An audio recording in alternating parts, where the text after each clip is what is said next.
Hello les hackers, bonne année à tous, la santé, la prospérité et tout ce qui va avec. Bienvenue sur la chaîne Waxkull dédiée à l'actualité cyber que nous allons commenter, critiquer et décrypter.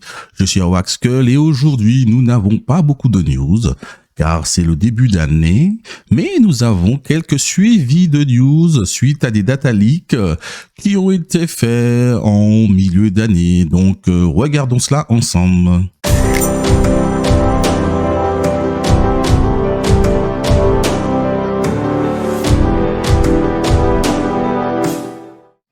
Alors, bien qu'ayant dit en introduction que nous n'avons pas de news croustillantes concernant la cybersécurité, néanmoins, les alertes continuent toujours de tomber. Par exemple, WordPress qui signale un nouveau malware Linux qui exploite plusieurs vulnérabilités du CMS. Donc, pensez à les mettre à jour. Une autre information datant du 27 décembre que je trouve très intéressante, c'est une base de données biométrique de l'armée américaine retrouvée sur eBay. Du coup, là, on prend même plus de gants pour cacher ces informations directement sur eBay, à la vue de tous, et non sur un obscur forum de hackers.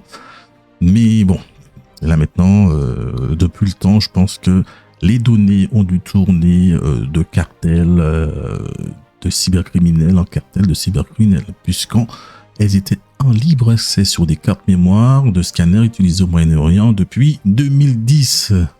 Donc donc les empreintes de militaires américains sont donc dans la nature. Ah là là là là là là là là. C'est bien triste tout ça.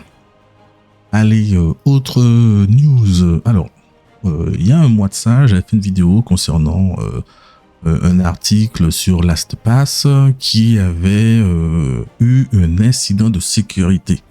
Et depuis fin d'année là, beaucoup de gros youtubeurs parlent de cette information, que ce soit US ou français. Pourquoi? Parce que LastPass a confirmé. Donc, ils ont confirmé que des données des clients du gestionnaire de mots de passe ont bien été compromises. Alors là, on parle plus d'un incident de sécurité avec une intégration non autorisée dans le réseau, mais bien un vol de données. Donc cet été, LastPass révélait une première brèche dans ses infrastructures, ce qu'on disait tout à l'heure. Il y a quelques jours, le gestionnaire de mots de passe a confirmé que les données des clients ont bien été dérobées. Dans un billet de blog publié le 22 décembre 2022, LastPass précise que les mots de passe volés demeurent chiffrés. Ça, c'est déjà une bonne chose. Néanmoins, on a quand même des données qui ne sont pas liées aux mots de passe, qui sont dans la nature. Karim Touba, le PDG de LastPass, explique que certains codes sources et informations techniques ont été volés dans notre environnement de développement et utilisés pour cibler un employé de l'entreprise. Des informations d'identification volées ont été utilisées pour accéder et déchiffrer certains volumes de stockage dans nos infrastructures en cloud. Alors là, ça nous donne quelques informations techniques. Typiquement, ils ont plusieurs environnements et potentiellement un environnement de prod et là, il est véridique, un environnement de développement, de dev.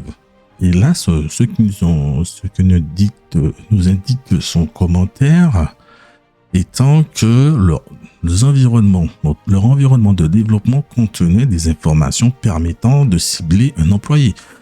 Parce qu'on doit, dans une entreprise normalement constituée, ton environnement de dev, tu mets des données anonymisées si possible, et les connexions doivent se faire avec des logins et mots de passe différents de ceux qui utilisaient normalement sur la prod ou durant la session Windows. Donc si j'ai un login Toto, je m'appelle Toto, c'est mon login Windows c'est Toto, potentiellement je ne vais pas mettre mon login pour me connecter à l'environnement de développement, le login Toto. Mettre un autre login. Puisque là, en fait, pour pouvoir cibler l'employé, ils ont découvert des informations sur cet employé pour pouvoir accéder à l'environnement de cet employé et avec les données de cet employé, accéder aux environnements de production des infrastructures en cloud, ce qui est problématique. Après une première faille signalée en août 2022, le gestionnaire de mots de passe précise qu'un hacker a réussi à aspirer une partie des sauvegardes Donc déjà, c'est pas toute la prod, c'est une partie des sauvegardes qui abritait les informations fournies par les clients. Parmi les données personnelles récupérées figurent le nom, prénom, adresse, téléphone, email, adresse IP et numéro d'identification de l'appareil utilisé pour se connecter à Internet, et parfois le nom de leur entreprise. Eh oui. Donc du coup là, ça permettra potentiellement de faire du phishing vers les entreprises en question. Eh oui, tu as le nom, le prénom de la personne, l'adresse de la personne et surtout l'email. Donc l'email permettra de se connecter si la personne a mis son email entre guillemets un Gmail ou un Outlook.com. Potentiellement, c'est des emails qui vont être utilisés pour faire du phishing, oui, bien sûr. Mais si les gens ont mis leur email d'entreprise, mais là, ça peut faire du phishing, pas que sur ton email, mais aussi en devinant, ça permet de deviner entre la composition de l'email de l'entreprise. Est-ce que c'est nom, point, prénom, ou première lettre suivie du nom, arobase nom d'entreprise. Donc là, on peut déjà tirer pas mal d'informations avec juste ces quelques données récupérées. Donc, pour le moment, l'entreprise ne précise pas combien d'utilisateurs sont touchés. Normal, puisque c'est qu'une partie des sauvegardes. Mais vu la communication qu'ils entreprennent, du moins, je pense qu'il y a beaucoup d'utilisateurs touchés. Un coup dur pour l'entreprise qui est censée être en mesure de protéger les données de ses clients, notamment en raison de leur caractère ultra confidentiel. Oui, c'est vrai, mais qu'est-ce qu'il y a écrit l'article ? Et Valentin, oui, Valentin, tu tires à balles réelles. Oui, c'est vrai, mais on peut pas non plus être complètement protégé de ce type d'attaque, quoique. Dans le cas précis de l'espace, peut-être, mais aucune entreprise n'est à l'abri d'une cyberattaque. Donc oui, les entreprises sont censées protéger leurs données, mais il faut savoir bien mettre leur curseur entre sécurité et productivité. Si ton curseur il est trop vers la sécurité, ta productivité peut en pâtir.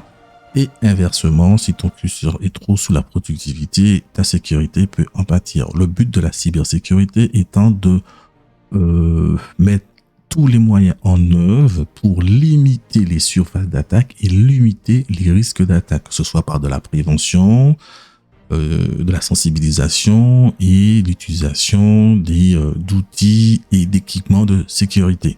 Mais on ne peut pas bâtir une citadelle imprenable.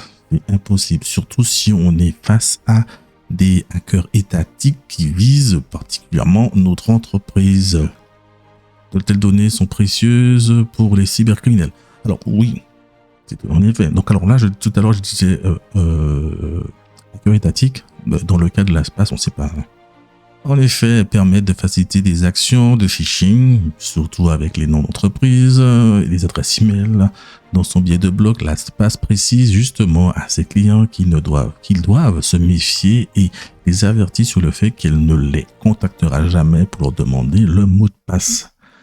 Alors, cette information vaut également pas que pour l'espace, mais aussi pour tous les organismes que nous connaissons, que ce soit les banques, les impôts, Amélie, la CAF, que sais-je, EDF par exemple. Jamais ces sociétés ne vous demandera de leur fournir vos mots de passe. Ce sont des informations qui sont confidentielles et si on reçoit un mail avec ce type de demande, c'est forcément à jeter. Le gestionnaire de mots de passe assure que si les mots de passe des clients ont vraisemblablement été volés, également oui, ils demeurent protégés par un chiffrage solide. La ES 256. Non, ils demeurent protégés par un chiffrement solide, car le chiffrage, c'est pour la comptabilité. Donc les hackers ne peuvent pas déverrouiller ces données car seuls les clients connaissent leur mot de passe maître. Mais oui, de plus, même avec les cartes graphiques, là, les dernières GPU, là, les Nvidia 4090 Ti par exemple, et avec du HPC, donc les HPC ce sont des ordinateurs haute performance, des PC haute performance avec aligné 10 ou 12 cartes graphiques là par exemple. Ça prendra des années pour casser ce chiffrement. Donc oui, pour l'instant, les mots de passe sont protégés, mais Malheureusement, les données personnelles sont dans la nature. Alors, autre news, autre promo. Il y a un mois de ça, j'avais parlé du piratage de 5,4 millions de comptes Twitter. Eh bien, ça continue, puisque les données de 400 millions d'utilisateurs ont fuité sur Twitter, les données Twitter. Mais c'est voilà, c'est plus complexe que ça, et on verra que ce petit malin petit coquin, le hacker, donc un hacker affirme avoir dérobé les données personnelles de plus de 400 millions d'utilisateurs de Twitter et exige 200 000 $ pour les vendre exclusivement à Twitter. Mais oui, bien évidemment. Se présentant sous le nom de Ryushi, le cybercriminel explique avoir mis en vente les données sur un forum de hackers. Ben oui, tu m'étonnes. Et a accompagné un lien expliquant comment elles peuvent être exploitées pour des attaques de phishing ou encore l'escroquerie à la crypto-monnaie. Ben oui. Selon le hacker, les informations contiennent les adresses électroniques, les noms d'utilisateurs, le nombre de followers, la date de création, le numéro de téléphone des utilisateurs. Bien que tous les profils ayant fait l'objet d'une fuite semblent être associés à des adresses électroniques, nombre d'entre eux ne comportent pas de numéro de téléphone, précise Blipping Computer, et ce point-là est assez important. Parmi les 400 millions de comptes, on retrouve bien entendu de nombreuses personnalités, bien sûr, Donald Trump Jr., Alexandra Ocasio-Cortez, Piers Morgan ou encore Sundar Pichai. Mais pour ceux qui aiment le basket, il y a aussi Stephen Curry par exemple. Donc pour les dérober, le cybercriminel a exploité en 2021 une vulnérabilité d'API. Elle a été résolue par Twitter en 2022. Elle permet à une personne d'introduire de grandes listes de numéros de téléphone et d'adresses électroniques dans une API et de recevoir un identifiant utilisant l'identifiant d'utilisateur associé. Donc voilà, je disais, le numéro de téléphone peut potentiellement être important puisque l'API en question demande ce numéro de téléphone pour pouvoir donner les noms des utilisateurs associés. Donc numéro de téléphone, adresse électronique. Je sais pas pourquoi ils ont mis « et » parce que je pense que c'est soit l'un soit l'autre. À voir. Le hacker a ensuite utilisé cet identifiant avec une autre adresse IP pour récupérer les données de profil public des utilisateurs. Profil public donc. Donc le hacker s'adresse directement à Elon Musk et lui conseille d'acheter les données pour 200 000 $ afin d'éviter une amende record de la part de l'Union européenne en vertu du RGPD. Ouais, c'est un petit coquin, il disait. Donc lui, en fait, il cherche que l'argent, en fait. Mais comme tous les cybercriminels, vous allez me dire, mais lui en particulier. Et c'est notamment la des données majeures survenues sur Facebook l'année dernière concernant 533 millions d'utilisateurs et pour laquelle le réseau social est copé d'une amende record par l'Union européenne.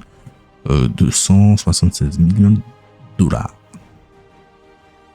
Il explique en outre que la vulnérabilité a auparavant été exploitée pour voler les informations de 5,3 millions de profils Twitter, comme je mentionnais dans mon ancienne vidéo.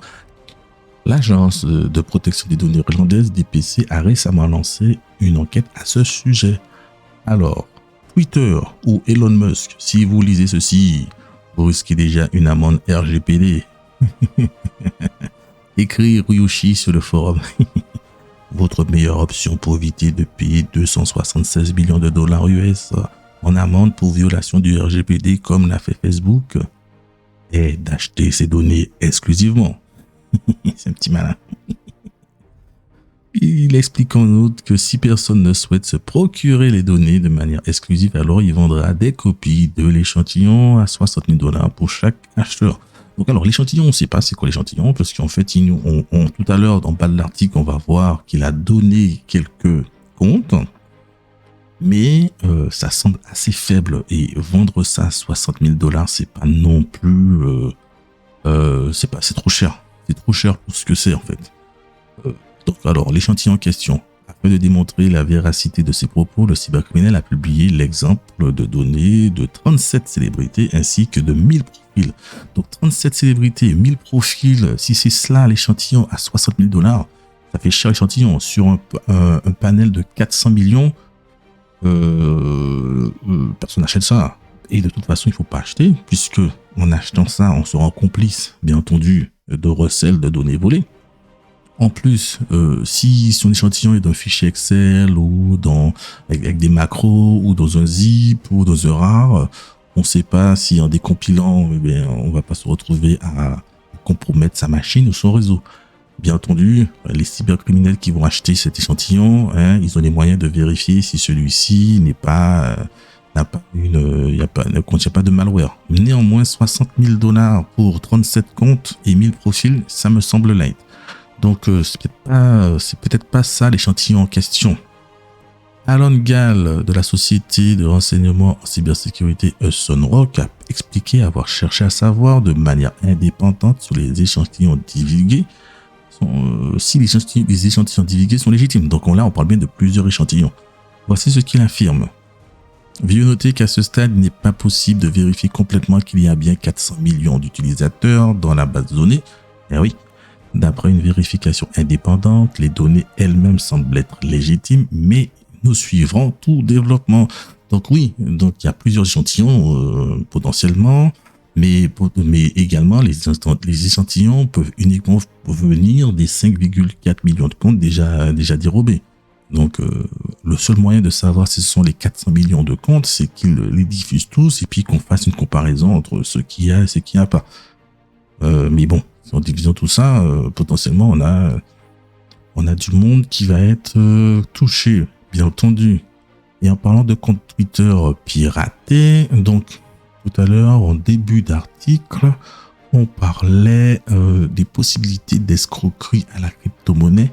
Et c'est ce qui a été fait pour le compte Twitter d'une secrétaire d'État britannique qui a vu son compte piraté et promouvoir du Dogecoin. Mais oui, pas Dogecoin, la monnaie d'Elon Musk, tiens. Le compte Twitter de Gillian Keegan, secrétaire d'État à l'éducation du Royaume-Uni, a visiblement été hacké et fait la promotion de crypto-monnaies. Et voilà, oui, voilà un des principaux risques lorsque une personne connue de voir son compte piraté, c'est de faire la promotion de tout et n'importe quoi. Et malheureusement, des personnes un peu moins averties risquent de tomber dans le panneau et se faire à leur tour pirater des informations personnelles.